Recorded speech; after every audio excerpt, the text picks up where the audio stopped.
Harness your independent voice. Together, we make it heard. Welcome to Independent Voice. We believe in the power of independent thinking, where truth triumphs over negativity, and where your voice can spark change. Join us as we explore the vibrant tapestry of independent voices and open minds, united by a shared goal: to inspire ourselves and others to think, speak, and act with independence and courage. At IV, we are dedicated to amplifying voices that often go unheard. Whether you're here to be informed, contribute, or find inspiration, your voice is vital in shaping the conversation. Together, we can illuminate pathways to a paradigm shift towards independent thinking and strong perspectives. Independent Voice, where authenticity meets integrity, harnessing thoughts and igniting change. Subscribe now and unleash the power of your independent voice. Good morning. Welcome, everyone. This is Independent Voice. I am Mame. I have a very special guest today, and her name is Galila, but she's going to take a moment and introduce herself. We have a very interesting topic to talk about today, and we're going to go ahead and get started. I'm excited, and I'm also honored to have you, Miss Galila, on Independent Voice. On behalf of our listeners and our followers, I would like to say thank you for being here, and take a moment and introduce yourself. Tell us a bit about you. Thank you for having me. I'm happy to be here. My name is Galila. I am Mame's daughter.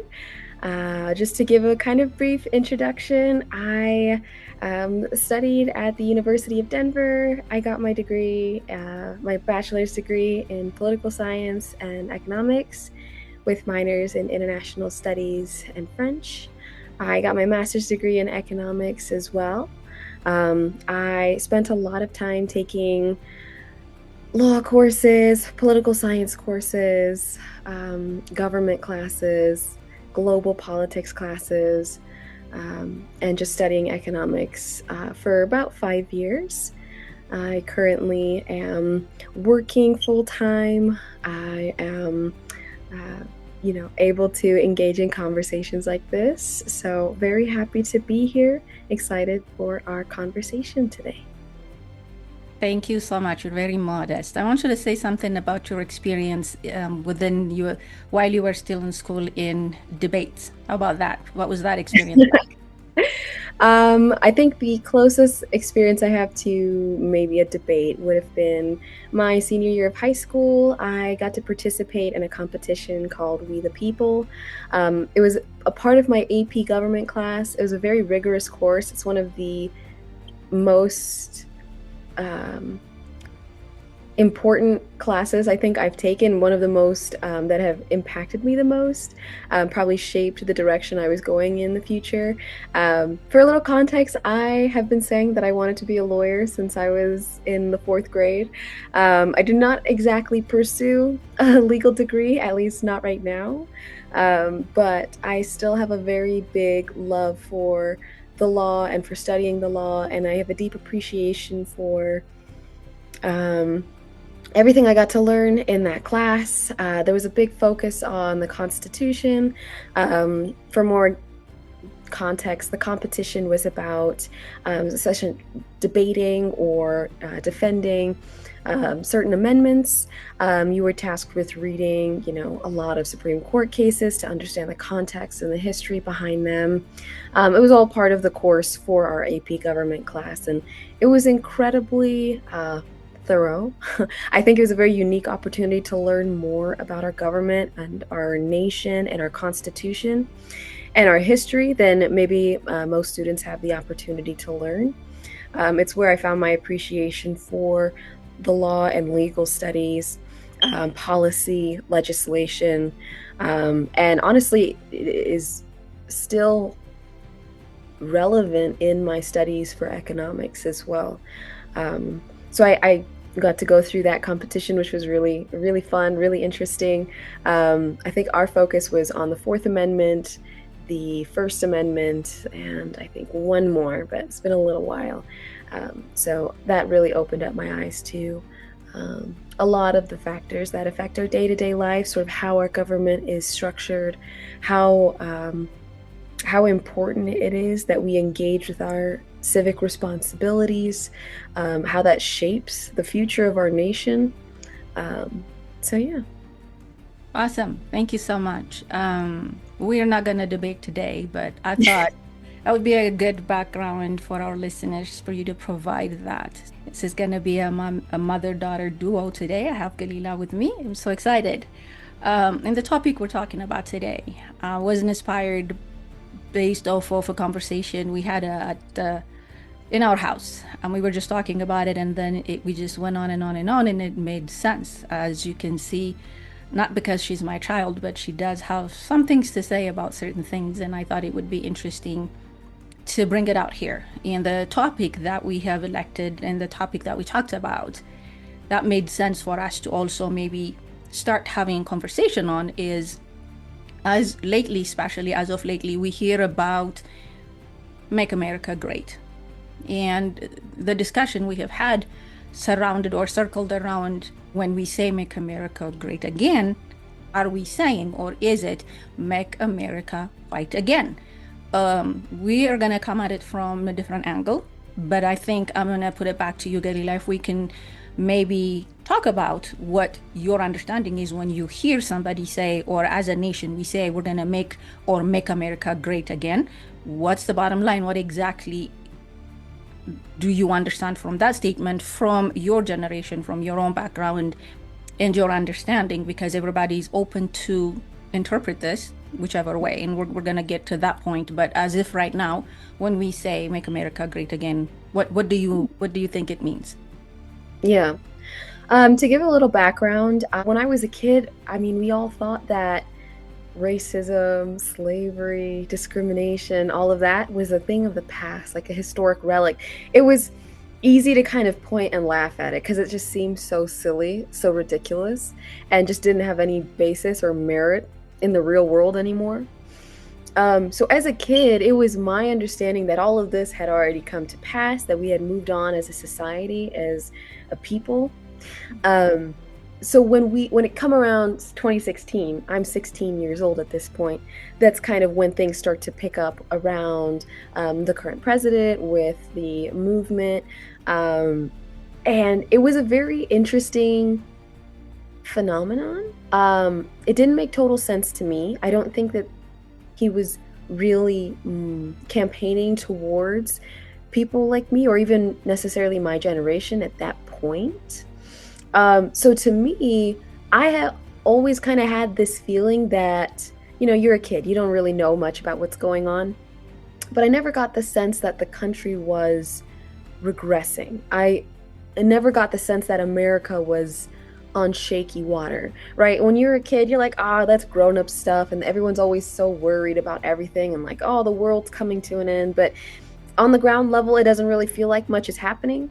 I know part of that is because you're kind of protected, your parents are watching over you, and some people don't have that safety net and support. So maybe that was a different perspective for them. But for me, I never really got the sense that America was in trouble. But I did notice that with the current president, when he was campaigning 2015, 2016, there was definitely a shift. Politics kind of changed. It became less of a boring thing that we have to do, but it became almost like a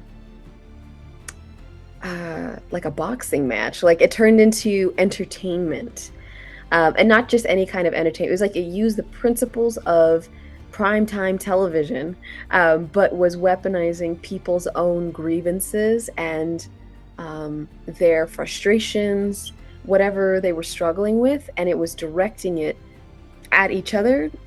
We were directing those things at each other. So he definitely created a shift, I think, in how we engage with politics. I don't know. At the end of the day, I can only hope that that means that things change for the better after all of this, that we become stronger for it. But I can't say that it was necessarily all positive. I think, unfortunately, we've taken things that are very important and probably should have a little more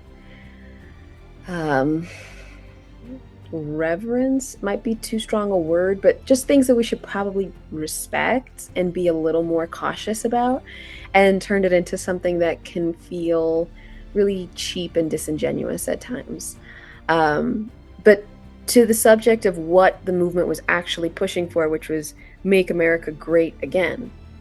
Like I said, I didn't really get the sense that we were regressing, that things had changed. I'm only 16 at this point, so my perspective is very limited as to what America used to be. What I'm learning in school, it sounds like things have gotten a lot better. I mean, we don't have discrimination anymore. It's legal, at least. Slavery doesn't exist anymore. That sounds like a pretty good thing. I, as a woman, get an education just like all the other boys in my class, and we're at a point where we're not even really thinking about, should women have an education? We're so far past it that it just becomes the norm. It's become normal, a normal expectation.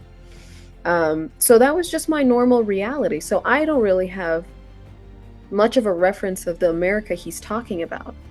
So I wouldn't really say that during his first presidency, I was really tuned into too much of what the movement was aiming for.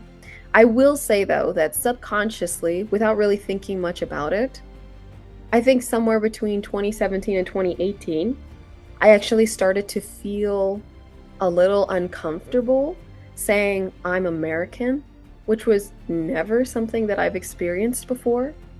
And it wasn't because I was ashamed. It was because I felt like people were going to tell me somehow I didn't qualify. And it was a very early indicator of how I think things started to move, which was that when they were saying make America great again, right, they're talking about a very specific America that may not have been great to everyone. Part of my confusion is they seem to be talking about a version of America that I would not want to go back to, because as a woman, as the daughter of immigrants, as someone who's Black, that doesn't sound like a great place for me. It sounds like there were probably a lot of things that I can do now that I wouldn't be able to do back then. So to me, it sounds like a strange proposition. I'm wondering what part of that America are we missing today? Now that I'm older and we've kind of moved along further, I can understand some of their frustrations. And I think maybe there are some genuine points to be made and a real conversation to be had about how life has changed in America. But I don't think it's in the same premise. I don't think this is an issue between different races, or at least it shouldn't be. And the reason why I mention race is because, as the subject of this conversation states, is it make America great again or make America white again?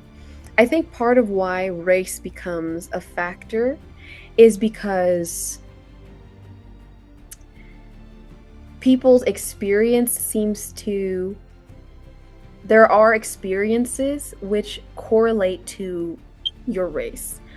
I think we're more often hearing that from the perspective of a racial minority group. But I think there's something to be said about a general concern, let's say, for the racial majority that sees their majority slipping. And I don't really have much perspective on that. I don't really, I'm not going to speak for that group, but I think that the fear came from watching, life become maybe more difficult. Maybe it was inspired by fear. But the concern is that America doesn't look like it did when they were younger. To me, my expectation has always been a very diverse country. That's just what I grew up in. That's always what I believed America was. But I don't think that's the case for everyone. I think some people find that a concern, the rise in diversity, in more and more different people coming together. I don't think that my comments on America's diversity, I don't think that it's, without its challenges. I think it's one of the greatest social experiments to date. Not to say we didn't have diverse nations in the past, but What America has is so many distinct groups of people living together, and it's not always going to be harmonious, but all things considered, it's pretty miraculous. It's pretty incredible. So that kind of speaks to what I view America as being. It's not really about your race or your ethnic background. The beauty of it is that you can bring that with you. You don't have to strip yourself of your identity. You can bring that with you and engage with people as though they're your peers. There's no difference between us on a fundamental level. We get to bring those differences together and create an incredible nation that's, stronger for it. But as things kind of moved along, that is more and more the sense that I got. And there could be a lot of reasons, but I'm sure we can touch on in this conversation, for why people kind of started to associate that greatness maybe with whiteness. Maybe for some people, it's not necessarily because they believe in a racial superior, a superior race, but that for them, they've correlated life becoming more challenging with the increase in diversity, both of which may occur at the same time, but aren't necessarily a causal relationship. And I actually have my own opinions as to why I think things are becoming more difficult in America, and it's not really about race or diversity. But yeah, I know that was kind of a long. This is good. I've been taking a note, so I didn't want to interrupt you since you kind of went back to give a bit of a background, which was good, from when we were 16 to at this age. I'm sure your perspective has evolved too, and we'll get to that. So as we're talking about, you touched on, as we talk about making America great again, the association with race, association with your perception growing up, what you thought was already there, and not necessarily having to feel as though the country or the nation is regressing back. And then we're now saying, we're going to make America great again. In what ways are we making America great? I think we're stepping into the right path here to get into the main issues that we wanted to talk about. We're talking about, as you may be able to see from the title, is it Make America Great Again, or is it Make America White? And why are we saying that? So the topic or the angle that I want you to touch on, and hopefully I'll be able to reflect a bit on, is why do we think, or how did we come across in saying, are we saying Make America Great Again, or does it mean when we say that Make America White Again? Because obviously there are reasons why we're saying that. For some people, whatever perspective they might have and whichever way they're interpreting this, we see certain people being emboldened to do and say certain things that they would not have otherwise. So is this taken out of context, and are we going to, or is that going to impact the sheer purpose of this movement? So we talked a little bit about the certain things or certain people being emboldened to act or speak a certain way, if it wasn't, unless otherwise they're mistakenly or taking this out of context. So say a bit about that. What do you think?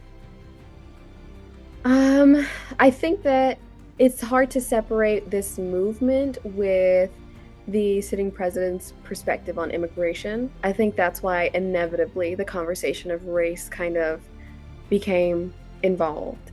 It was about, well, look at all these problems America has. Look where it's coming from. He's given them a direct way to direct that frustration outwards towards someone else, to blame someone else. He gave them someone to blame, is what I'm saying. And it was on the basis of, it was mostly directed at people who they claimed were not American. And maybe at the time people could really make the distinction between, well, they're just not American citizens. It's not about race or their ethnic background or their nationality. It's just because they're not American citizens. But because of the direction of that blame, I think over time you begin to realize more and more that people were kind of looking at their race, their ethnic background. First it was, well, they're not a citizen, they're from outside America, they're bringing all these problems here. And then it was, you're part of that same group. You may have been born here, but you're part of the same group that isn't from here that brought all these problems here. It was a rampant us versus them mentality but the boundaries were never clear, you know? They made it seem like, oh, it's just this group of people, but really we knew it was bleeding over. That was just an excuse to give it some kind of justification in the public eye. We're not blaming all people who are Mexican or black or whoever, just these group of people. But I don't think that was really the case. I think people had a frustration and they didn't feel like they could voice it without sounding like a bad person. And so step by step, little by little, we kind of gave them more of an inch and an inch and an inch to voice that frustration. But I actually had this conversation with someone who, when I was in my early years of college, we kind of talked about jokes, humor. At the time, you know, comedians felt like they were under fire, that their freedom of speech was being stifled. And I was like, I just don't feel like it's a problem. A joke is a joke. Like, I just think we should allow humor to be free and open. And she's like, yeah, but how many of them are actually joking?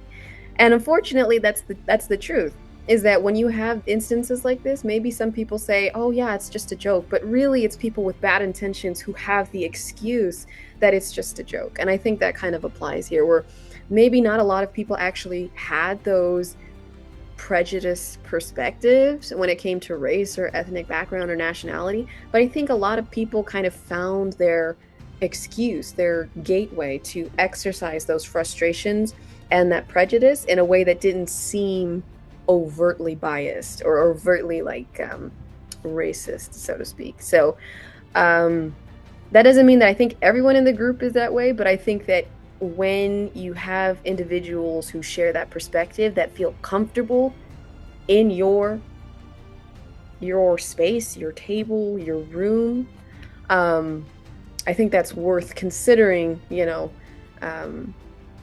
what the consequences are, what that speaks about your stance, whether that's maybe certain things have not been clarified enough, or maybe it's an intentional oversight and you're allowing for those things to continue. You just don't want to say out loud that you agree with them. But yeah, I think that inevitably it was going to involve race, because really the main thing that we can see in America's past that's, I guess, not up for immediate debate in terms of whether or not it was good is simply that America was just more racially white. I mean, there was still a lot of diversity back then. There was still a lot of people of different races. And obviously America, I mean, the people who came here were immigrants, no matter what race they were, unless they were Native American. They were all immigrants.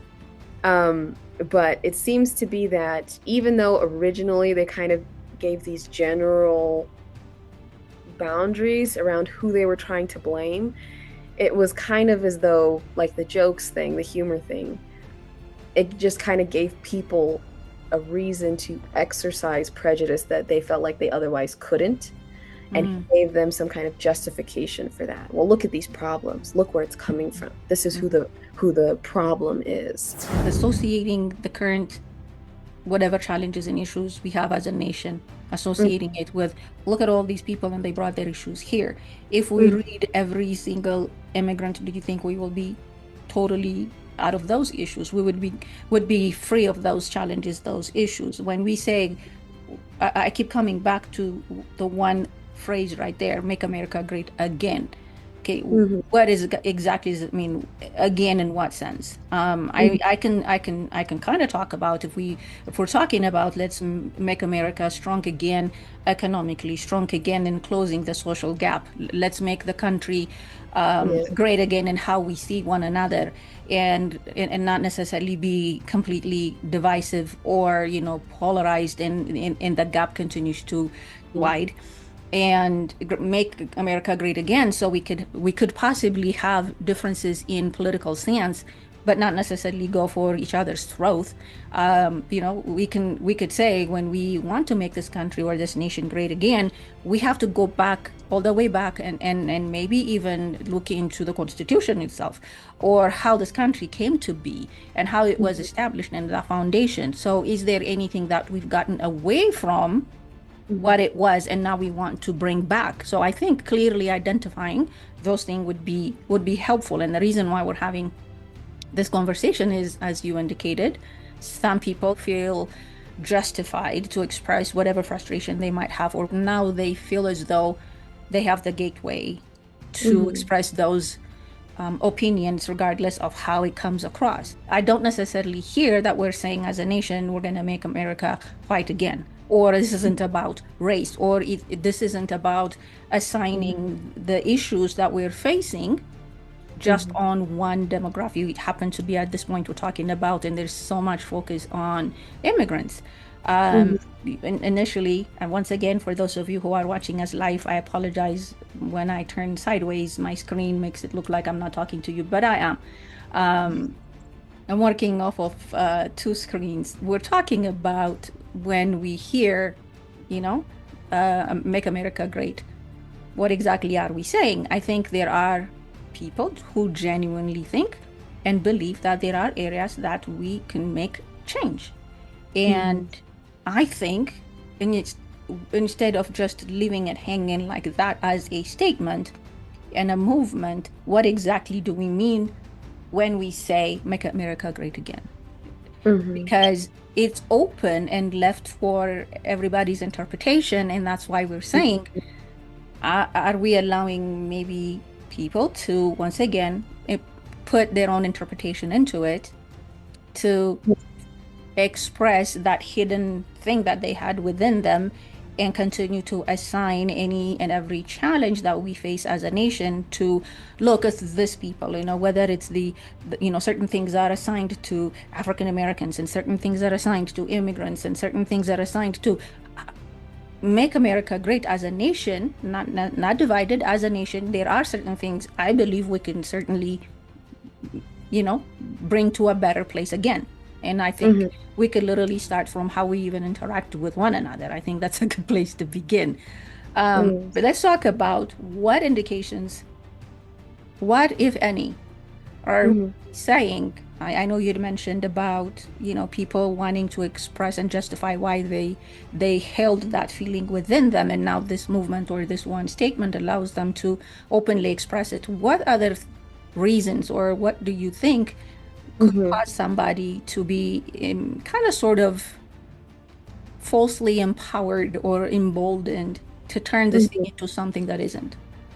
Yeah. It's hard to say with absolute certainty, obviously. Right. A lot of my perspectives are shaped by where I am in life, how things look for me. But I get the sense that there are groups of people, like I don't want to use the incorrect terminology here, but I guess white people who were in deep poverty and otherwise overlooked by the Democratic Party, who felt that they were left behind. There's all this emphasis on the injustice happening to minorities, and yet there's no attention to these people who are also struggling and having a difficult time. I think that his message spoke to them more because they at least felt acknowledged or vindicated. But I don't think he directed their attention towards the right problems, because all they could see, all that was put in front of them was, look at all this horrible stuff happening to minorities. And then here comes an individual saying, hey, you see how they're giving them like way more attention than you? That doesn't seem fair. That doesn't seem right. But I don't think that I fundamentally don't believe that the pigment in our skin affects us and our behavior on a biological level. I'm happy to make that statement. Do I think that our social experience sometimes overlaps with our race? Definitely. I think that there are consequences to our race, whether they're unintentionally applied because of bias or unintentionally. But at the end of the day, I don't think that our circumstances, that we were driven by any kind of biological factors. I think they're primarily social. I just don't think that the problem is, I think the easy scapegoat was to blame it on each other. Blame it on the minorities or blame it on the white people. I'm looking at this as an economist, as someone who studied economics. I don't know if I should call myself that, but I studied economics. I'm looking at this from an economic perspective. I think that there were economic factors that were probably more relevant to focus on, but are much harder to solve. And what happened in 2016 and 2020, and honestly, every election since 2016 has just been, how can we blame the other side as much as possible for your suffering without offering any actual solutions? And race is just an easy one. It's easy to get people mad, and it's easy to get people mad about race. I think that if we focus more on solutions, we would realize that we are probably a lot more like-minded. I think anyone would agree that they want America to improve, to get better. I mean, every country has problems. We have our problems. It won't go away just because there isn't diversity. Like, the lack of diversity is not going to fix our problems. There are plenty of countries that are very homogenous, that have similar issues, that have worse issues, that don't have as many benefits. So it's not purely that there's no consequence for homogeneity and diversity. And it's not purely that we are exactly where we are because of our diversity or lack of homogeneity. I think that it's hard I kind of want to jump ahead to this subject. I'm worried Go ahead. skipping over, but I think that the more important focus should be on how things have been developing in terms of our economy. Obviously, like I said, I'm biased, but I think that economic factors are going to trigger a response from people on a mass scale way more than trying to create a social movement. Social movements can be incredibly powerful and really change how people behave, but they're less predictable, in my opinion. I think you kind of have to hit the right buttons, to get people moving, to get them mobilized. But when it comes to like your rent, your ability to buy food, right? This is matters that come close to life and death, right? That's way more important to everyone else. People are going to respond almost immediately. If the economy starts to experience a downturn, people's quality of life is going to reflect that almost immediately. So to me, I think it's more obvious to look at how things have changed in terms of our economics, and how have we ended up in a situation where life is becoming increasingly more difficult in the wealthiest nation on earth. Like, what's going on? What's happening there? I think they're so busy pitting us against each other on a social level while masking some of the real issues and the real problems going on. Again, because I'm more influenced by where I am in life. I just graduated college a few years ago, just started, I entered the workforce. I'm looking to my future. What is that going to look like for me? I think I started having concerns about being able to buy a house when I was 16 years old. And I looked at Dad and I was like, Dad, I don't think I'm going to be able to buy a house. I'm genuinely concerned, because this thing that seemed like an obvious step in my life, that just like everyone, you grow up, you move out, you buy a house, you get married, you have kids, it started to feel less attainable. And it's different than social preferences changing, where maybe people don't want to have a family as much, where it's a choice. This is like, I feel like I'm being forced out, where the years that I can actually start making progress towards the life that I want is being pushed back. It's taking longer to establish any kind of financial stability. And that's going to affect everything. That affects when people have kids. That affects, how long people have to work, when they can retire, if they can retire. It affects almost every facet of our lives. It affects every socioeconomic group in the country, not just one particular racial group. That's everybody. That's all of us, right? This is going to affect all of us. Some of us are ending up better off than others.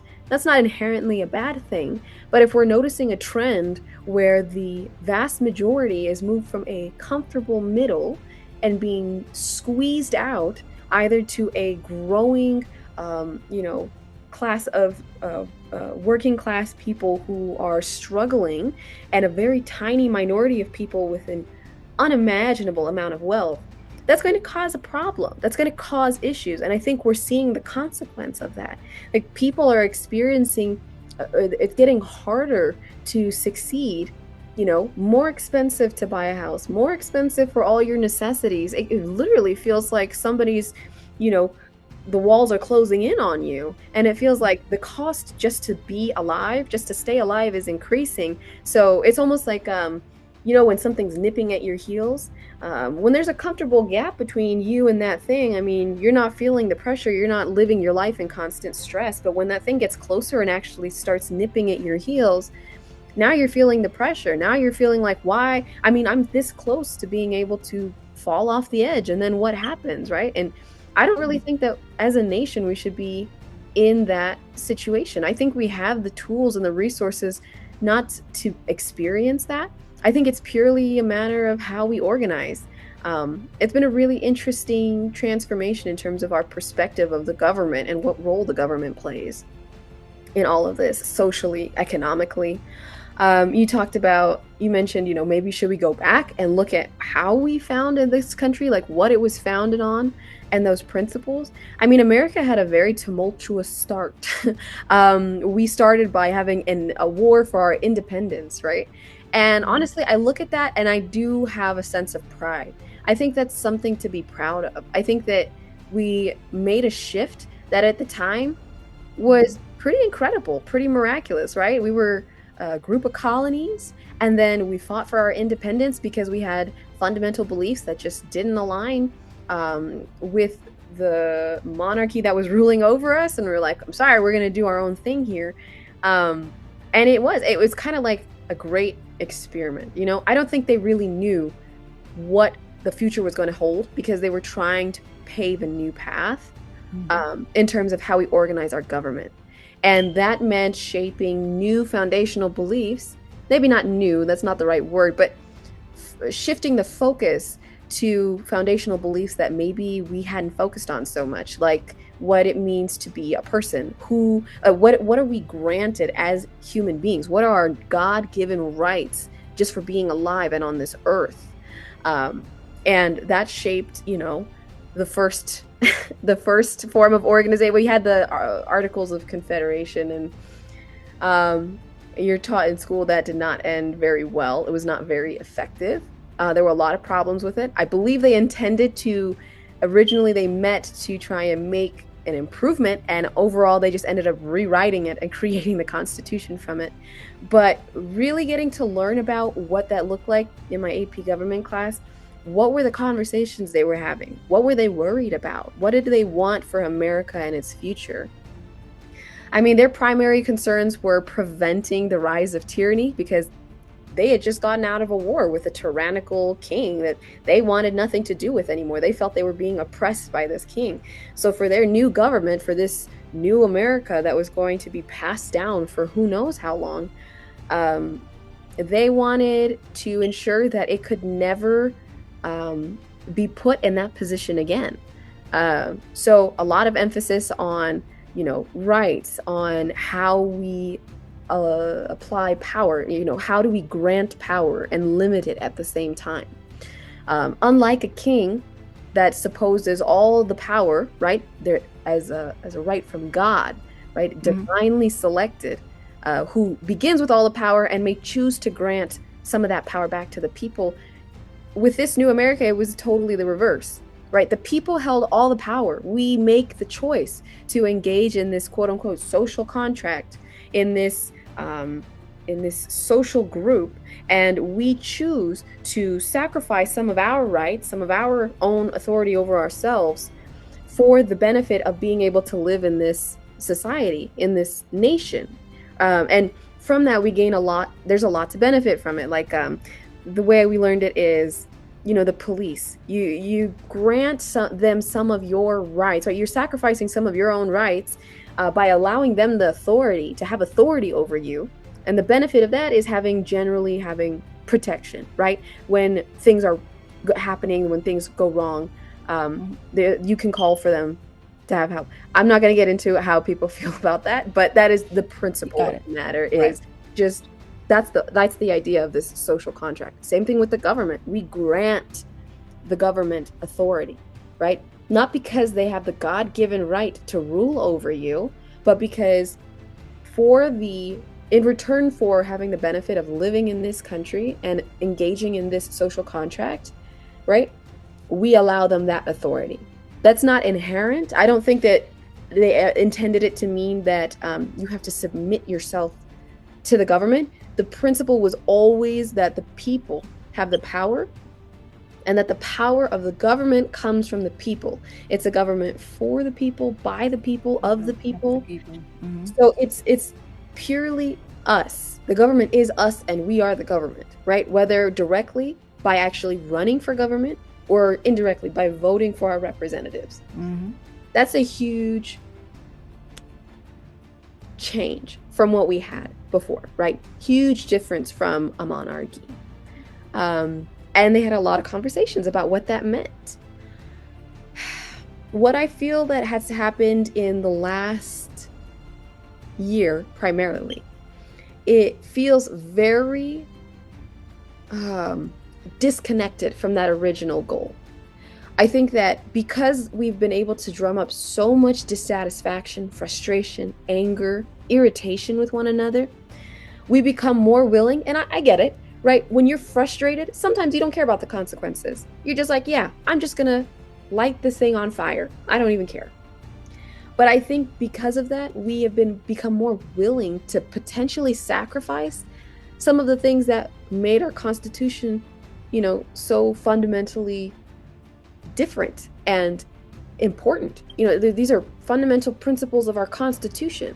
This fear or concern of tyranny seems to not be so not at the top of people's concern anymore. And maybe it's just because, like, when I was a kid, I didn't think racism was still a thing. I thought that was just something you learn in history class. Maybe people don't think this is something that can really happen in today's day and age. I disagree. I think humanity has the proclivity towards really bad outcomes. I think sometimes when we get so used to things going well and being able to keep the bad at bay, that we think that it can never come back. I disagree with that. I think that this has been an exceptional example of how we can regress to a point in history that we thought we would never repeat again.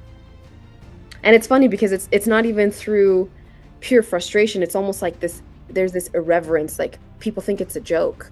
And I think we'll just ha-ha our way all the way to the fire, Like we'll get right into the belly of the beast before we realize, oh, this is a problem. And the whole time it will have seemed like a joke, like not something to take seriously. I do think it's something to take seriously. I think if we want to improve the nation, examine those original principles. They weren't perfect. The original Constitution didn't grant women the right to vote, didn't even consider African Americans 100% human. I mean, it still permitted slavery. That was a very contentious point. I'm not saying it was perfect. It definitely needed the evolution that we saw over the course of America's history. And it feels less like an evolution and more like it was refined. It wasn't so much that the principles were shaky. It was just a matter of making sure we actually applied those principles unilaterally, like universally to everyone. I think we were on the right track in terms of our inalienable rights and how to protect them and the role of the government. But I think that the conversation around it has changed so much from maybe America's earliest days to now. One of my courses, we kind of had an interesting discussion on how the role of the government in terms of the economy can change depending on how developed the economy is, right? In its very early stages, it makes sense for the government to be more hands-on.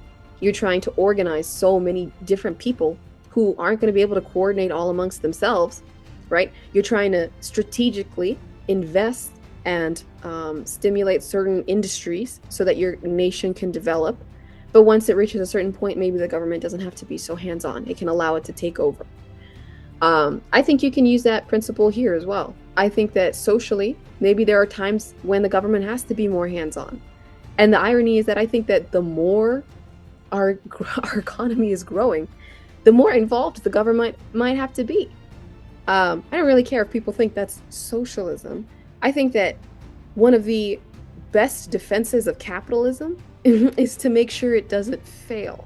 I think if people care about preserving capitalism, you've got to make sure that capitalism doesn't fail. Every time someone mentions socialism, well, every attempt at socialism has failed, right? It's a huge reason why people don't engage in socialism, because there's a historical track record that this has not been very successful.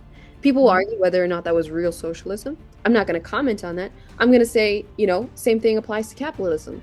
If you want to preserve capitalism, you have to make sure that the people of this country don't fail, that the nation's economy doesn't fail under capitalism. That was actually one of the main reasons why we implemented Medicaid and Medicare during the Great Depression, because they were like, if the economy fails, everyone's going to blame capitalism and they're not going to want to do it again. And so we implemented some of the most socialist policies we have. I think there's a point where the government has to get involved for the sake of protecting even capitalism. It might seem very anti-free market, but the irony is that capitalism can destroy the free market too. So sometimes you do have to have a more engaged government.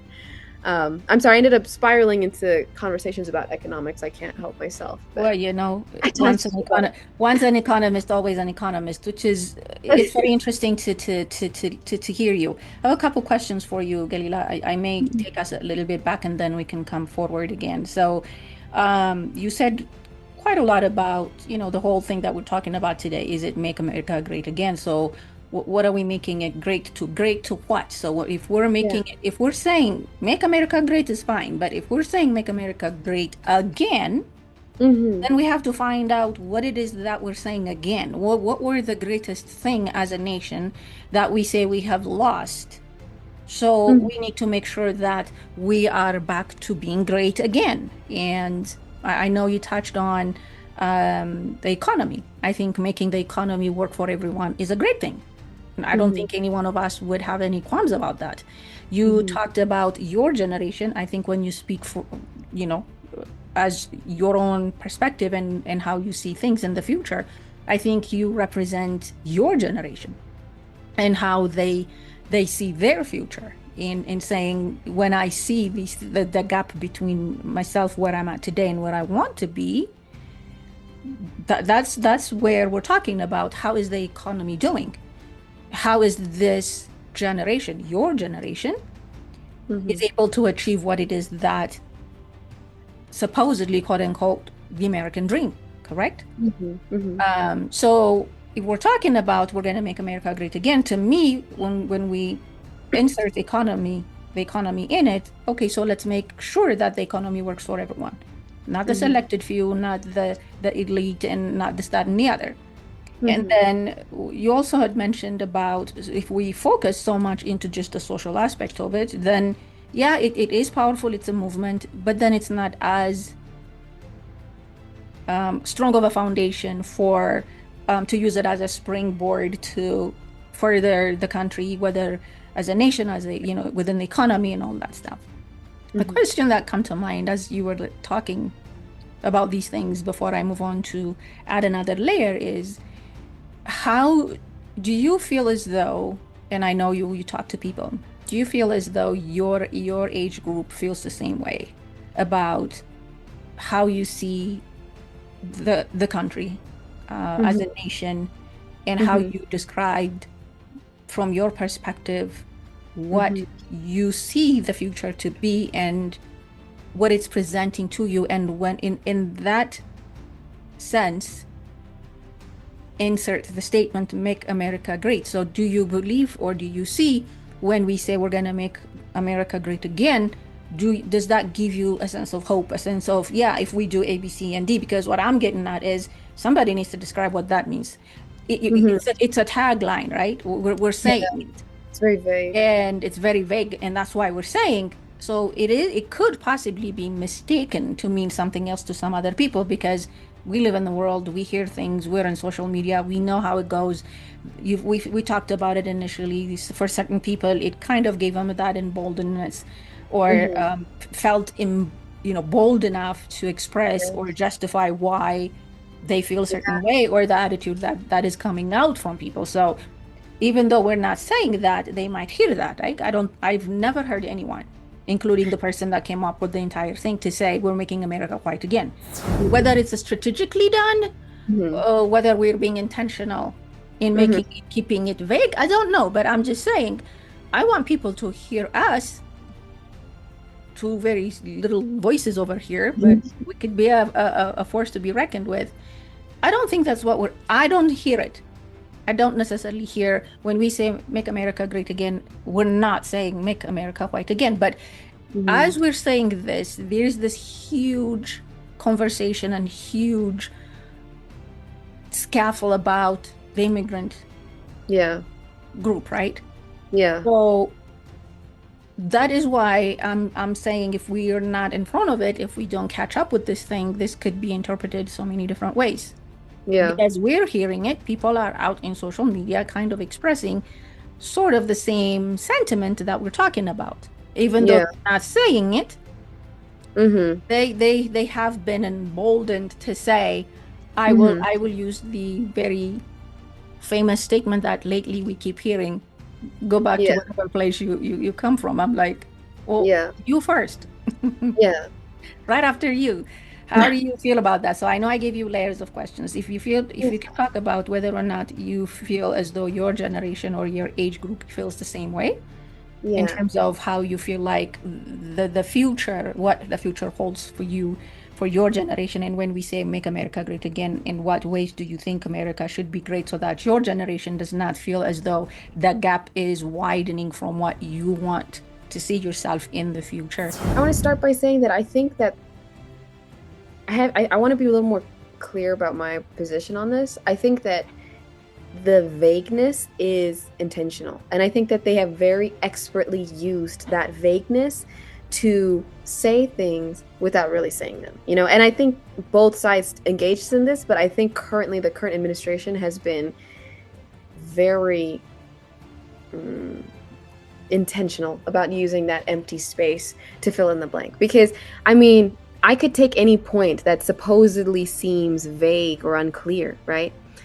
Illegal immigration is a problem. And I know that he's talking about a specific group of people, you know?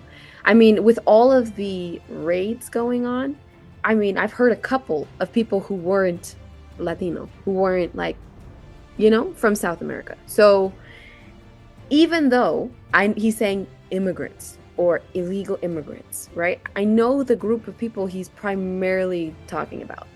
When they talk about, you know, groups of people they disagree with, I know who they're talking about.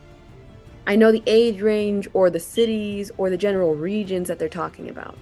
So I don't think that it's done with... You know, or you make assumptions? I'm going to say I know, because the purpose of their campaigning, of their, you know, speaking to the American people is to communicate. And so it's about what they're communicating. And at that point, while intention has some place, at the end of the day, it's what matters is how it's being received. It's great even if maybe he has good intentions. I highly doubt it. Maybe he has good intentions. What he's communicating and the consequence does not align with that at all. I don't see the good intention behind this, right? I think it's using a genuine frustration and using it to justify actions which I don't think really have much merit. I'm not making a comment on how we should deal with undocumented immigrants or quote unquote illegal immigration, but that I don't think that the strategies they've used have been effective, right? People are like, look, we're getting rid of all these people. I'm just sitting here like, when are things going to actually get better then? This is supposedly how we make America better, how we make America great. When is the benefit going to come in? So I don't mean to interrupt you, but do you hear that? So you just made a statement. So if this is about getting all those people out, right? The illegal immigration, I don't know if you feel as though illegal immigration is good or bad. That is up to you to comment on that. So there is a focus in saying, okay, there's too many of this situation is happening. We have had issues attached to illegal immigrants, however compounded it is, and how it is expressed. And, you know, it is a situation, or this is something that we hear on a daily basis, right?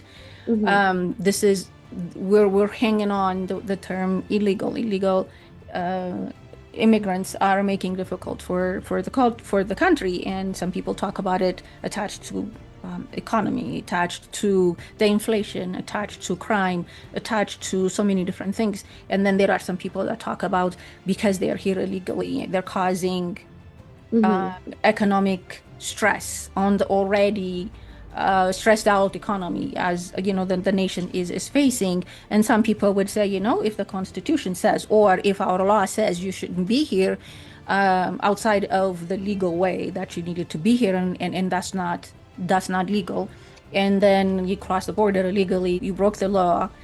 People have different opinions, and they have different perspectives. Like I said, if it's up to you to comment whether or not you believe illegal immigrant is right or wrong. Well, I'm an immigrant. I am from Africa. You were raised in an immigrant home. I did not come through the border. I did come through the immigration process. Are we not making a blanket statement in attaching it to all immigrants, first of all? And then isn't that also creating another layer of, like you had said initially, justifying how certain people react to that specific demographic, because it is a general statement? I'll start by saying this. If we talk about their main points, right, when it comes to their concerns with undocumented immigrants or illegal immigration, all of those problems are not unique to being here undocumented, with maybe the exception that perhaps they're an economic burden. I'm going to argue that I don't think they're as big of an economic burden as they're made out to be, and I'll touch on that in a second. But any of the other issues, when he first ran, he was like, they're bringing drugs, they're bringing crime, they're doing this, they're doing that. The problem is, all those things exist in the country, whether or not they're here undocumented or not. They could become citizens and still be criminals. People could be born here and still be criminals. Statistically speaking, people who are citizens commit crimes at a higher rate. That's not the issue. It was a scapegoat. It was a reason to find someone to blame. And like I mentioned before, it just became a reason for them to blame the entire group, whether or not they were here undocumented. I mean, look at the consequence with the Supreme Court ruling that basically ICE could just begin questioning you based on your skin color. They could walk up to you if you're brown and ask you if you're a citizen. Because, oh, well, this is how our Constitution does not permit that.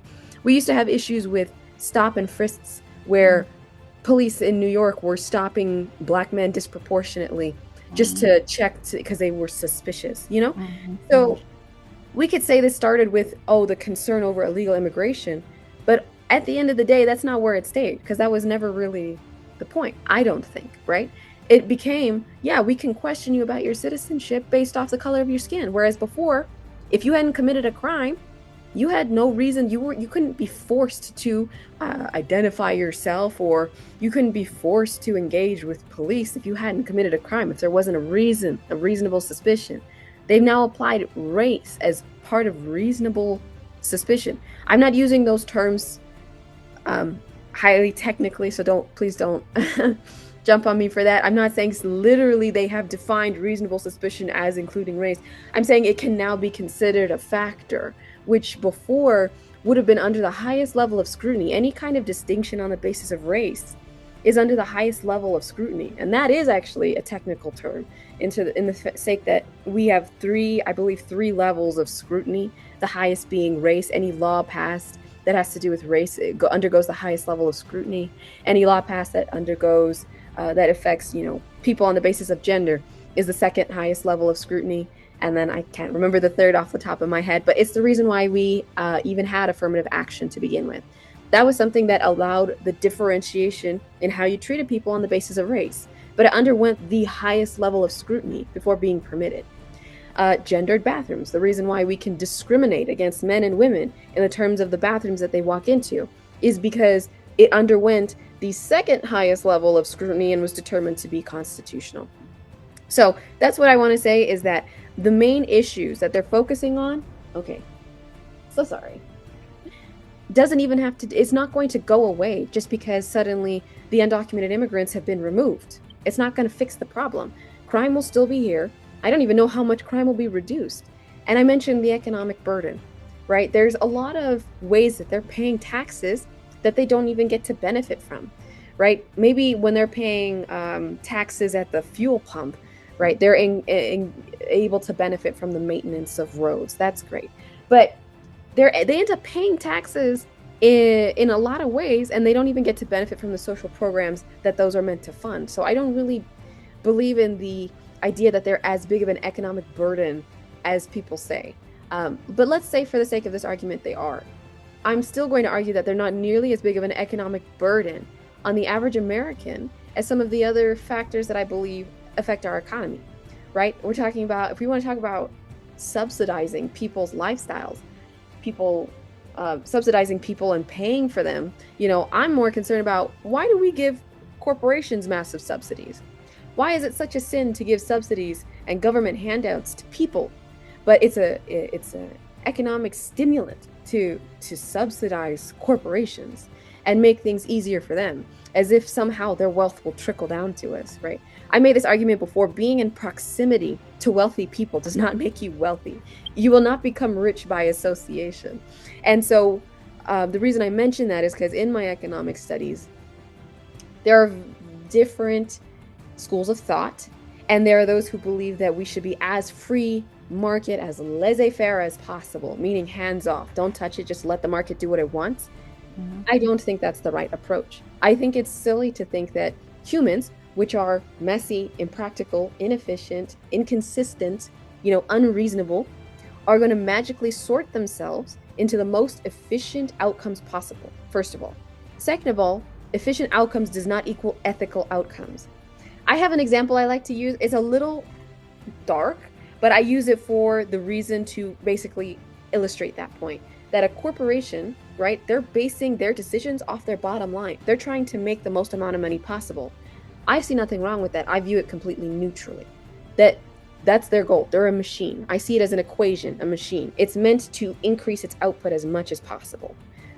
So if it finds a way to reduce its costs by doing something that's unethical, like, I'm not going to use my dark example. I'm going to say dumping waste into water that people use as their water source, their drinking water.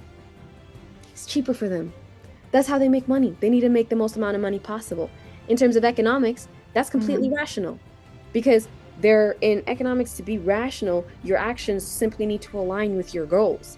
If your goal is to cause absolute chaos and mayhem, and you run around lighting things on fire, you're considered rational. That's being rational. So you can see how this can obviously be an issue, because there is no variable for ethics.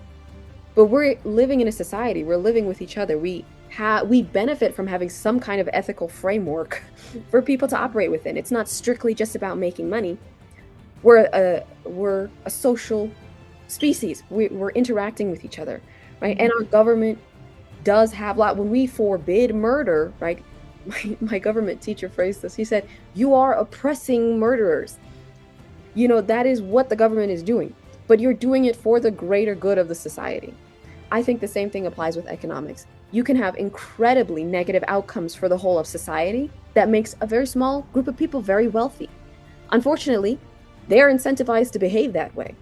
There's no reason to permit it simply because quote unquote market forces are pushing people to behave that way, because free market capitalist theory encourages people to behave that way. That doesn't make sense, right? That it doesn't make sense to destroy the whole of society for the sake of efficiency.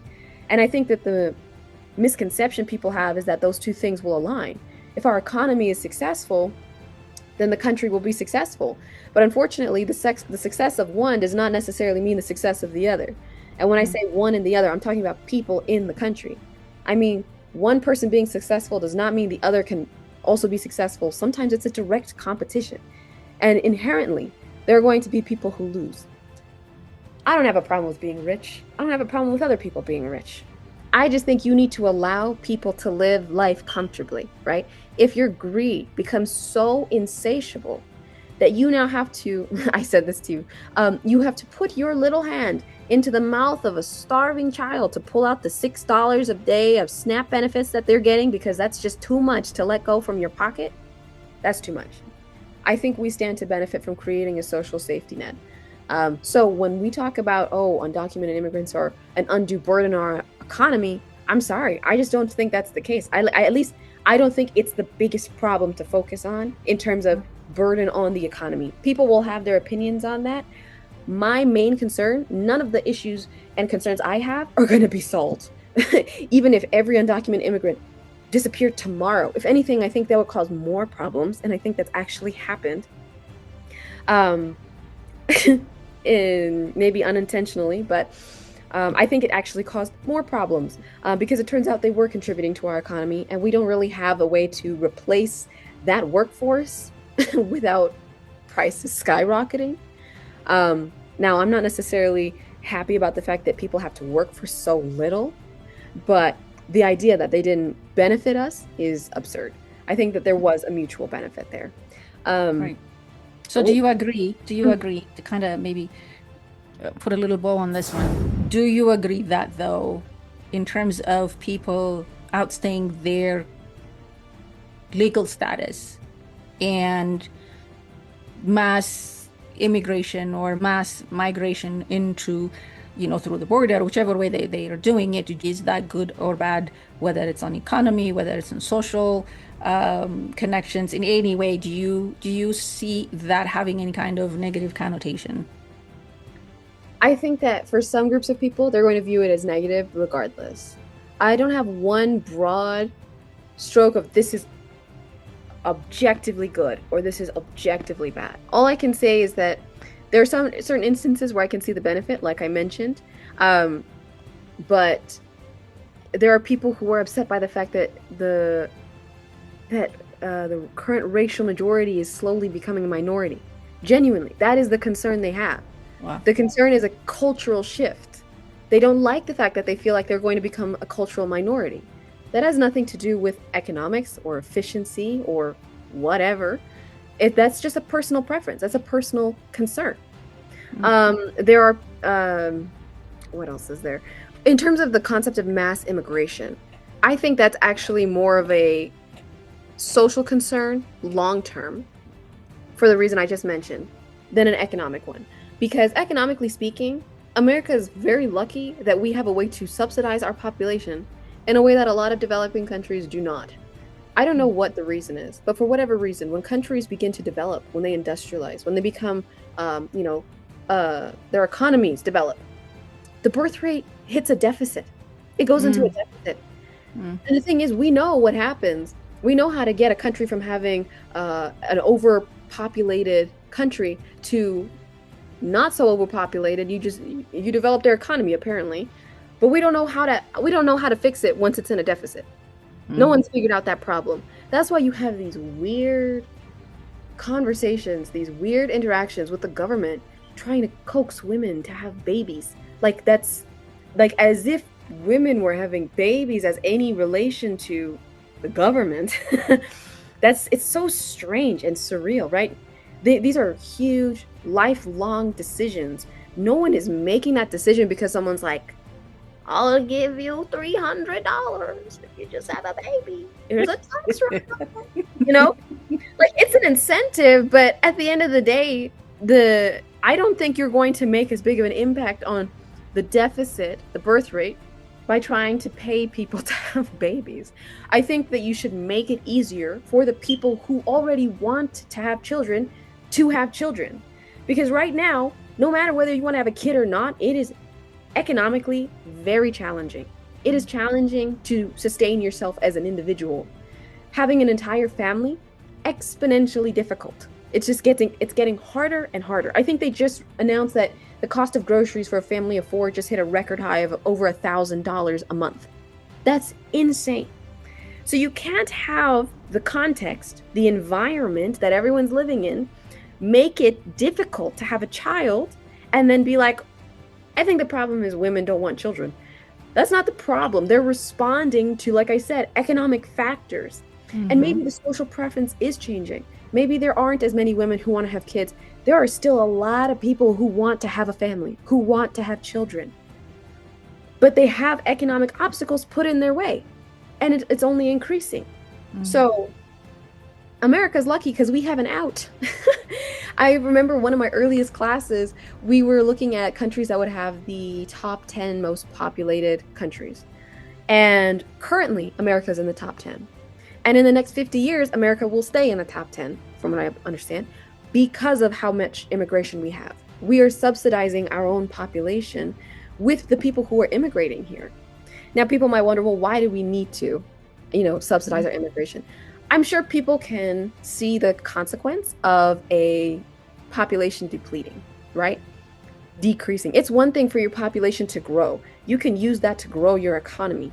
But if you are creating you have a certain amount of output, certain amount of production, certain amount of people involved to produce that much, and that population starts to shrink, that can become a problem very quickly. Some of the top economies right now in the world, whether they've been established as, top economies or recently achieved this status: Japan, South Korea, China, the country that used to have a one-child policy over concerns of overpopulation, now has a population crisis. Yep. Now has a concern about their population not being able to be sustained. Same with South Korea, one of the lowest, if not the lowest birth rate in the world. Same with Japan. These economies are going to experience, if not already, significant struggles because their population is shrinking. So personally, if we're making this as an argument strictly about economics, America's mass immigration, quote unquote, is not a problem in the long term, especially if we're investing in our citizens' education, in the education of the people who want to contribute and live here. If we're investing in, giving people access to resources that allow them to pick themselves up and then do something incredible, right? Then we have nothing to fear from that, unless your concern is purely around social dynamics, your concern around being around more people who are different from you, or people who might come from a different place. I personally believe there's an American identity, and I never associated that with race. I think that no matter where I go, people will recognize me as an American. It doesn't matter what my race is. I think that I get to maintain a certain level of my heritage and identity as Ethiopian, but I also feel that that's intertwined with my American identity, because I love this about America. I don't think my American identity has to hinge on my race or my ethnic background, and I don't have to strip myself of those things in order to adapt to the American identity. I think some people would disagree with that. I'm sure there's some level of integration that means that you do kind of, naturally you just end up moving further away. But I don't think I had to completely strip myself of all those things. I don't get that sense all the time when I'm traveling. There are still countries in the world where no matter how long you've lived there, no matter how perfectly you speak the language, no matter how you could have no accent, you could be born and raised there. If you're not completely that ethnicity, you will never technically really be a part of that. And this was from my own ignorance growing up as a kid in America. I didn't know that we were doing that still. I get it. I understand where it comes from. But I had never experienced that sentiment until I traveled outside of America. More to say on that as well, because there are definitely a lot of things I learned just from having left America. Things that made me realize there were things we could do better here, and things that I learned to appreciate about America. But that's one of the things that I really appreciate, is that I feel that I am completely American. People would disagree. I've had someone tell me that I wasn't American, I was just born here. My goodness. How's that? What exactly does it mean? Like, you're not Americans. What exactly does that mean? Like, not being, yeah, go ahead. Yeah, I mean, it's everyone has a different idea, I guess, of what it means to be American. Technically speaking, I am American by all rights. I was born here. That may upset certain people in our administration that you're granted citizenship upon birth. I'm personally not opposed to that. I think it's also one of the things that's incredible about America. It's a fundamental principle that to be American, I mean, if you're born on this land, you should be welcomed into this country. You are a part of our country, right? We all have roots from different places, and that's incredible. But the amazing thing is that we can take all of these amazing things from different places and bring them here to bear fruit here. And they're interacting in ways that they never would have in any other context. So, yeah, some people don't think that that's what that's why we're having this conversation, right? Is it make America great? Or are people genuinely are there some people who really believe that America isn't great anymore because it's not white anymore? Or it's not as white, or it could become less white? We were That I talking think that's the elephant in the room. I think yeah. that's the main thing. Like we could dance around it, but Hmm. for some people, and that's why when we started, we said unless otherwise somebody clearly says or defines, and stop being so vague about what you mean by let's make America great again. Because if we keep going back to what it was, is that great? Or what do we identify as great? And then Right. What's missing? What what's changed? What are we trying to bring so back? right, what have we lost and what are we saying we're going to make America great again? And for those of you who just joined us now, we're having this interesting conversation about this one thing that we all know. Are we, when we say let's make America great again, are we saying let's make America white again? Majority of the people probably are not thinking that, but I think for some people it has become a little bit of a hinge where they can attach or hang their own biases and their own opinions and justify their actions and reactions, because we're hanging immigration or illegal immigrants in that, we're hanging in that hat also, or in that hinge, people depending on government assistance. You didn't have to be immigrant, legal or otherwise, to be on that. So, oh, this system is this and this system that. So I think where you're touching on a lot of good points, and that's how come I'm not interrupting you. But I think what we need to do and what we need to have conversations on openly and clearly is not to politicize what this thing means. It's not to weaponize what this thing means. It's a statement. It has become already a very sensitive statement when people say make America great again. And I get it. It gets assigned to an individual because there is a specific person who made it a political movement for political campaign. So you can't help attach it to that political statement, right? Yeah. It is a political statement, even though it is a movement. It touches politics, it touches social aspects of things. So unless otherwise somebody says this is what we mean when we say we're going to make America great again, who wants to go back to 100 years ago where America was doing certain things? Some people do. If that's what it means, then we're going to have an open conversation and come right out and say it, because Yeah. I don't know that the majority, and I can't speak for the majority. I'm not speaking for anyone. When I hear that, I try not to interpret or see that just from a political lenses and say, oh, this is what it means. I have had this conversation in my own head before you and I had this conversation, and then I'm like, I think we should have this, kind of put it out there and see what people think.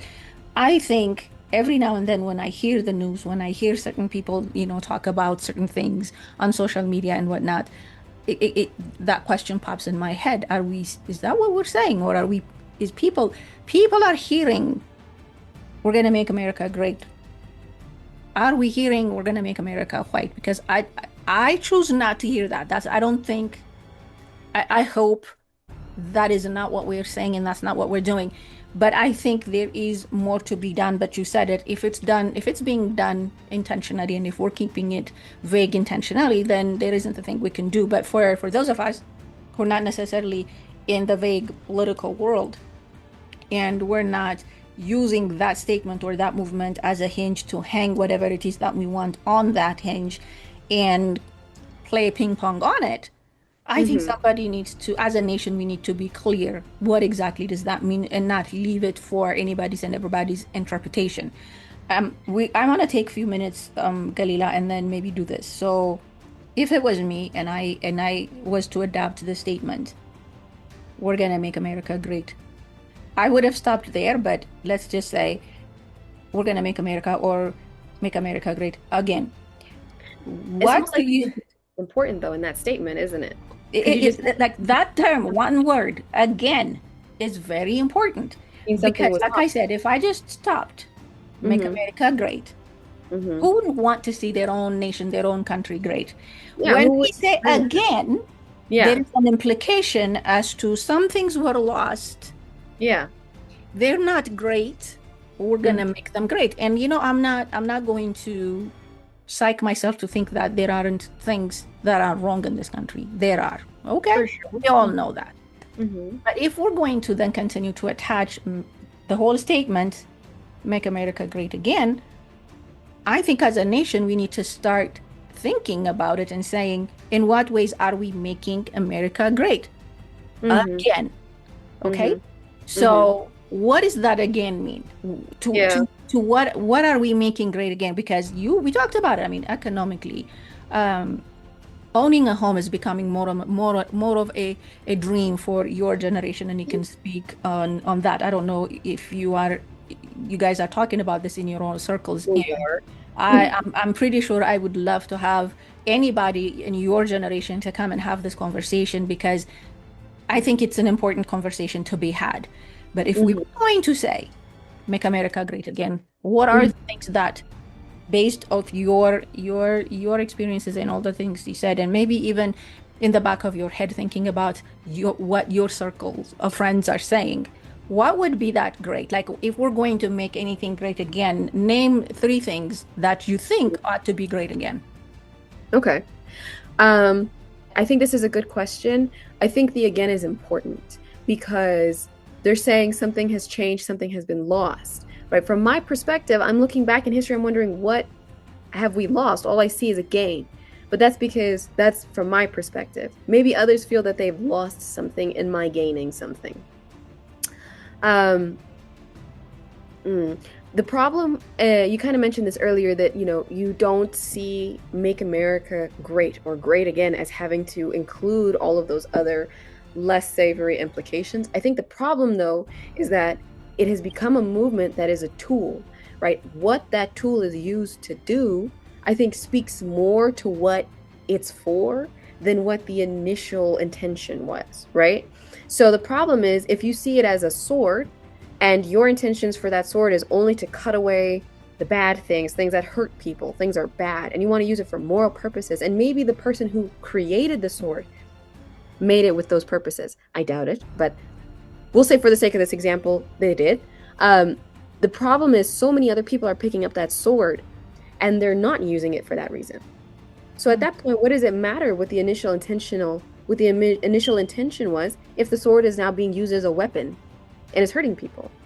The other example I would use is, we said they don't say it from their mouth specifically what they mean, so there's no real way for us to say they're actually feeling this way about certain groups of people. The problem is, when you have all these other things hinging on it, it becomes less and less, important whether or not they choose to say it with their mouth, right? Because actions speak louder than words, right? Let's look at what this administration has done during the year. I mean, and the changes that have been made. First of all, from the jump, is initial campaigning for the 2016 election was around immigration. That was the hot topic, right? It's always been about that. It's always been undocumented immigrants, and look at what the Democrats are doing with these illegal immigrants, and yada, yada, yada. It's always been on immigration. I know he talks about other stuff, but that is front and center, the number one thing that he always talks about and always brings up, and the number one thing people seem to bring up when they're talking about him, and the reason they agree with his policies. Because economically, America's GDP continues to grow every year. Our economy is growing every year. We continue to be very successful. We're saying we need to make America great again. What is missing? Economically, we're succeeding. So it seems to be social. Okay, well, we have problems like the opioid crisis, like homelessness, like crime. None of these things are going to disappear with the absence of undocumented immigrants. None of those things are going to go away. If illegal immigration, so-called, was the thing that the people were most concerned about, there's a way to remove it altogether, and that's to give people citizenship. Oh, but that's not what people actually want, right? That would solve the problem, wouldn't it? If you could just snap your fingers and make all of them citizens, wouldn't that fix the problem? Now they're documented, now they're paying taxes, they're not putting an undue burden on the economy, now they're contributing fully. But that's not actually what people want, because the concern isn't with undocumented immigration, it's with immigration. And that's the thing that people are not getting to. It's a scapegoat, right? They're mad at immigration, but it's kind of hard to make that argument without sounding questionable. So they point it slightly to the left and they say, oh, illegal immigration. I have no problem with immigrants. I have a problem with illegal immigrants. It's like, okay, well, you could make them a citizen. If we could just make them a citizen, wouldn't that fix the problem? Now they're not evading the tax system. What's the issue? Because theoretically, any one of them could have done it the legal way, right? It wouldn't have guaranteed that they weren't going to be a criminal, that they weren't going to do something crazy, whether they weren't going to, quote unquote, bring drugs into the country.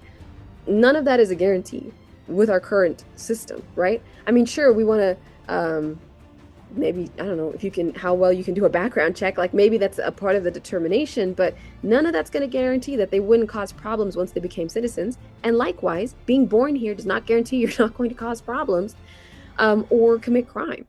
So if that's truly the issue, if the issue is truly that they are here undocumented, then there's a way to make them documented. There's a way to grant them citizenship. We could rework the way in which we conduct immigration so that this wouldn't be as much of an issue.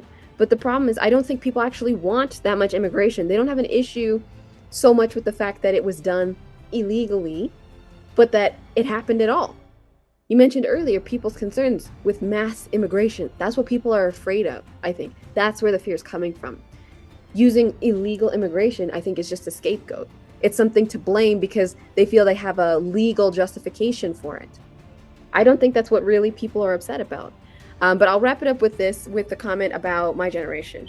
I obviously can't speak for all of us. I've actually had the unique experience of having, interact with people across the entire spectrum.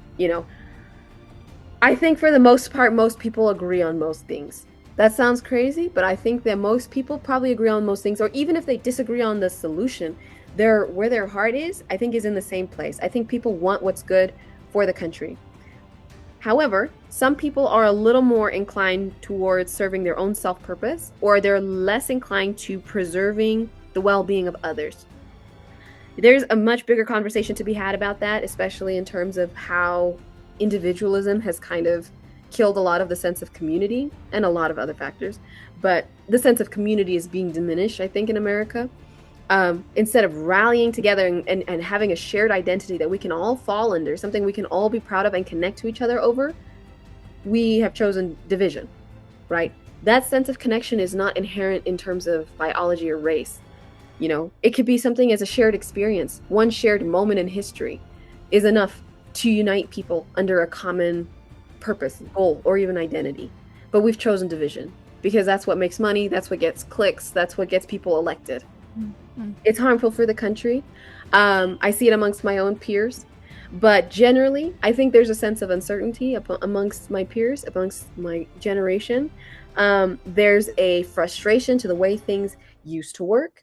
There's a frustration in how things continue to get worse, but yet we're expected to uphold the status quo and continue to behave the way our parents did or our grandparents did, even though we saw with our own eyes that didn't always benefit, our family. Like the idea that if you work hard, you can get there too. Like, no. I mean, yes, obviously work hard. That's a great thing to teach your kids. Work hard. Work for what you want. And it should be like that in America, that if you work for it, that you can achieve it. But unfortunately, there's a much more nefarious underpinning, which is that is just a lie, a promise, a carrot at the end of the stick saying, keep working hard. When in fact, there are people who are nice and full bellied and, nothing to worry about in life, telling you to work harder, like you're not working hard enough. The idea that your wealth is somehow associated with how hard you worked is absurd. It's absurd. I promise you, the kid working in a sweatshop across the planet for hours on end, working for pennies on the dollar, is working harder than the person who is sitting in their little corner office, producing or having those things manufactured in that other country. Physically speaking, they're not working as hard, and I would argue they're not really putting in that much mentally either, but they're making way more money. So this idea that how much money you make is associated to the value that you produce, I think is incorrect. I think it's much more about who owns the means of production. Not to sound like a socialist, but I think that's where it's coming from. We have this old idea that the reason why things are priced the way they are, the reason why you get paid the way you do, and therefore the reason why you succeed financially or not, is directly to attribute it to the value that you're producing. That's why people say work harder, produce more value. That's not the problem. The problem is there are two groups of people, right? The employee and the employer, who are both engaging in this interaction, this exchange, to produce surplus value, to produce something that's more than the sum of its parts. This person has raw materials. This person has the skill to turn it into a piece of clothing, right? So they work together, they create a jacket, arguably more helpful than unrealized talent and scraps of wool, right? More valuable. So then theoretically, you would think they would share in whatever additional value that they just created. Theoretically, they should, but that share has become increasingly disproportionate, where almost all of it is towards the employer as opposed to the employee. You pay them compensation for their wage. That's not a share of the profit. That's you compensating them for the work they did. But in terms of actually getting additional value, a part of the additional value you helped create, that's being diminished. And so it's like fattening up this small, tiny minority. And then all of the people, even positions and jobs that in the past would have been paid well, not nearly paid as well these days. I heard a guy talking about it where he said we used to have like in between jobs that still paid really well, but it wasn't like the CEO job, right?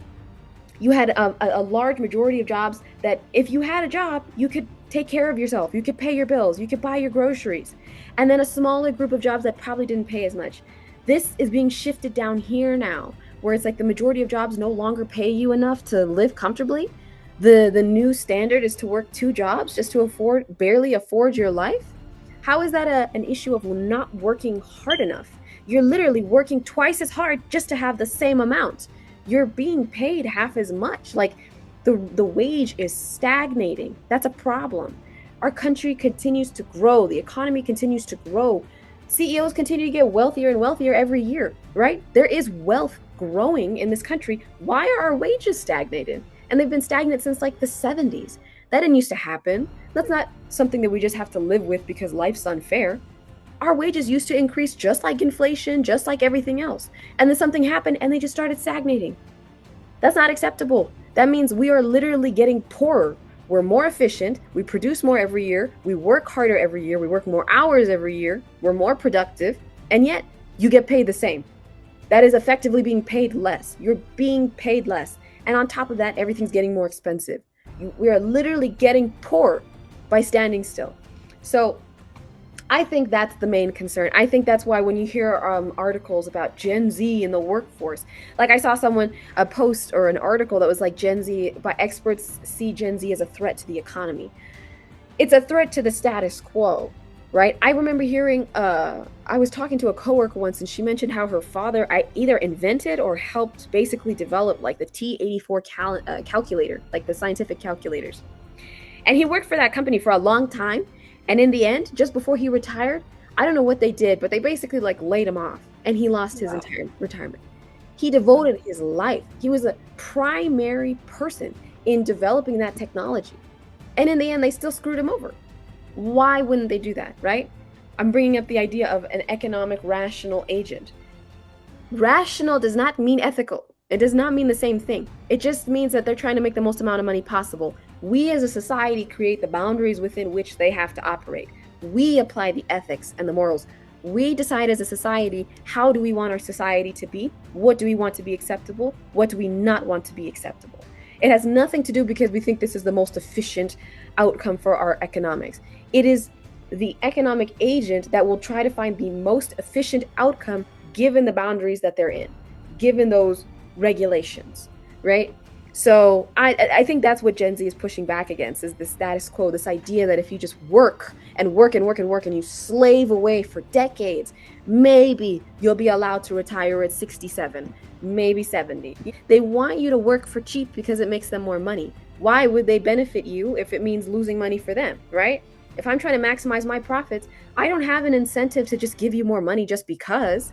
So how do you create that incentive? Well, we don't have unions anymore. We don't have people advocating and negotiating those terms. So then the only other option is for people to act like the employers of themselves, right?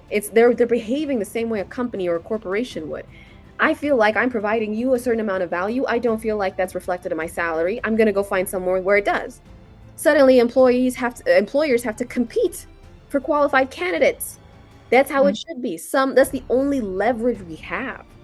is to create that sense of competition between employers by responding appropriately when we feel that we're being undervalued or underpaid, or when the work environment is not satisfactory, right? There was an expectation that as America continued to grow and progress, that we would actually work less. The expectation was because we could produce more with the same amount, that we would work less, work fewer days, work fewer hours. And the opposite is happening. We're working more. And somehow because they keep bumping it up, it's almost like now you have to work more just to have the same thing that people did before.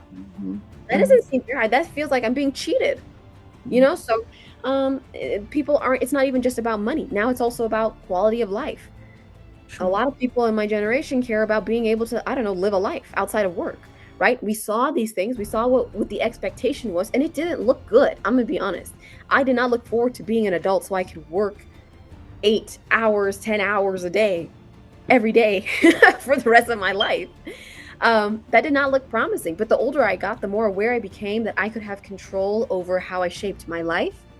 And so the natural consequences that the decisions I make are going to be about, how can I pursue the life that I want, the best that I can, given my career and the time I need to devote to it, and, balancing that with my financial responsibilities. So I'm working out a new strategy. It's not purely just get any job at all, try and get paid as much as possible, sacrifice my life and this is my life. I'm not here to just work. I mean, to me, what matters most in life is not going to be found in my office, right? I'm experiencing it right now. And so why would I sacrifice my life just to be given the right to not die?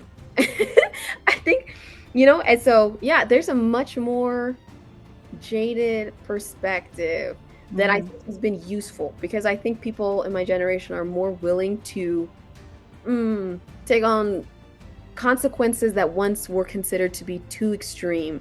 I think that employers banked on the fact that we cared more about not being unemployed than not being mistreated at work. And I think that they're realizing that, one, there is more competition, and two, that Gen Z will actually, they're not necessarily as willing to accept that. So I can't speak for my whole generation, obviously. We all have different opinions and perspectives. People lean more conservatively, people lean more liberally.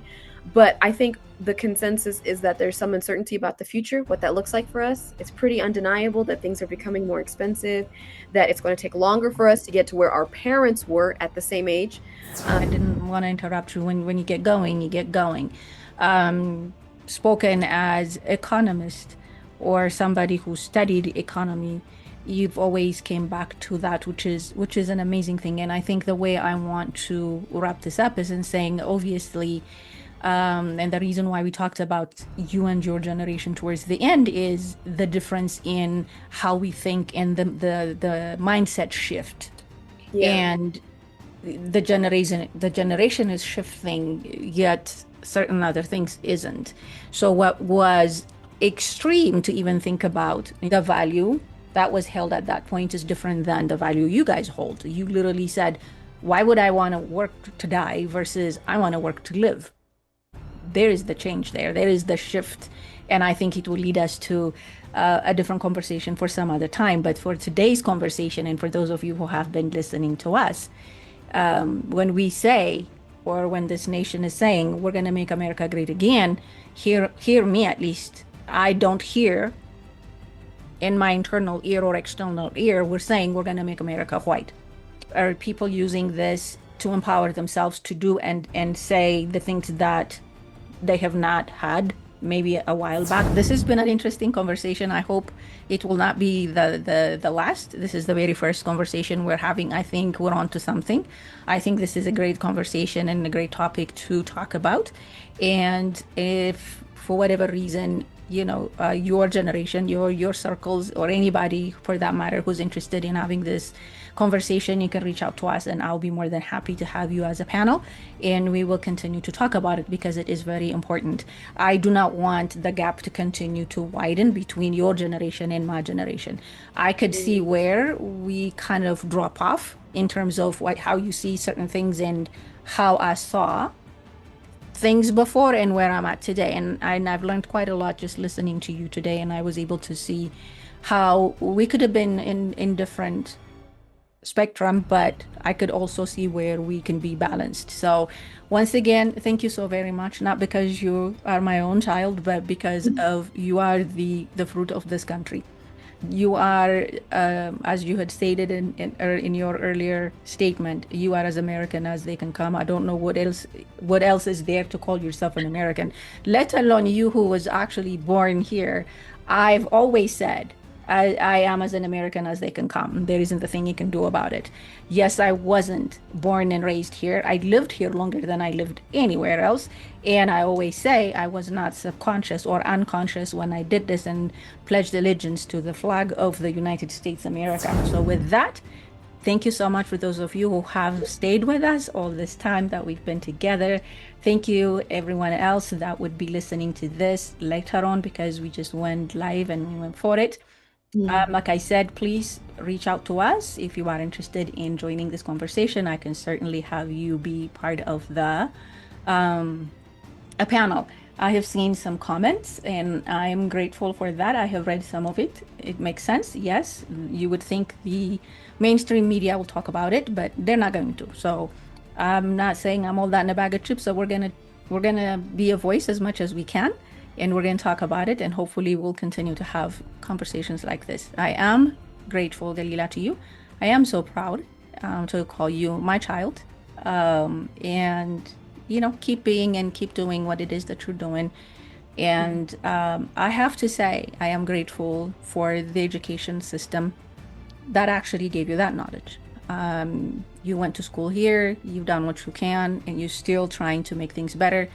You speak as an educated person that has attained education in this country. And as a mother, I am proud of you. I hope that you continue to grow and continue to be a contributing citizen of this country. So with that, I will wrap up today's conversation. Like I said, hopefully this wouldn't be the last one.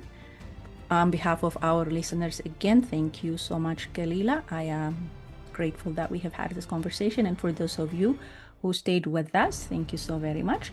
This is Independent Voice, and I am Mame. If you haven't yet, please go ahead and subscribe to our channel. I'm grateful for those of you who already follow us. Continue to do that, and thank you for your support. For those of you who engaged in the comments, thank you so much. Have a wonderful rest of your day and a good weekend. God bless you, and God bless America. God bless Galila. Thank you so much.